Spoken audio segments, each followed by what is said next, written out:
आणि लवकर निघाला शेतावर. आणि हे काय, हा बॉक्स कसला हातात? अहो या बॉक्स मध्ये तलाव झाकणारं इव्हॅलॉक हेच जादूचं कव्हर आहे. जवळजवळ 100 फूट लांब, 100 फूट रुंद आणि 20 फूट खोल आहे. आपल्या इथं कोरड्या 8-9 महिन्यामध्ये जवळजवळ 10 फूट पाणी बाष्पीभवनामुळे उडून जातंय. म्हणजे जवळजवळ निम्म्याहून अधिक पाणी असं सोडून जातं? हो ना.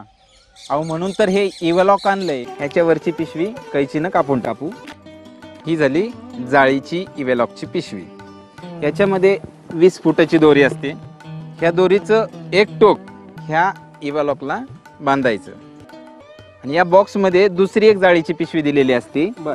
ह्या जाळीच्या पिशवीमध्ये 2-3 दगड टाकायचे आणि या दोरीचं दुसरं टोक ह्या जाळीच्या पिशवीला बांधायचं, गाठी मारायच्या, ज्याच्यामुळं ही दोरी सुटणार नाही. आता हे संपूर्ण झालं आपलं इव्हॅलॉक.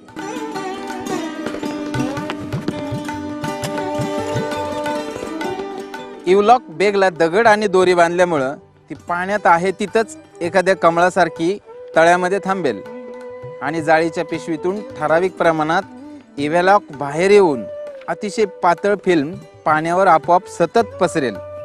त्याच्यामुळे बाष्पीभवन कमी होईल. पण विलास, ही बॅग तुला किती दिवस पुरणार? ही बॅग दर 5 दिवसांनी नवीन टाकत राहायची. आता हा इव्हॅलॉक वापरून साधारणपणे 35% म्हणजे जवळजवळ 100 टँकर एवढं पाणी आपलं वाचतंय.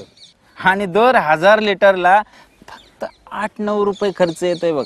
गेल्या 30 वर्षापासून आहे ना, शेकडो तलावावर, पिण्याच्या पाण्याच्या तलावावर हे इव्हॅलॉक वापरून साधारणपणे 1500 कोटी लिटर एवढं पाणी वाचवलंय. अहो काय करताय? हे इव्हॅलॉक मासे, माणसं आणि पिकं यांना 100% सेफ आहे.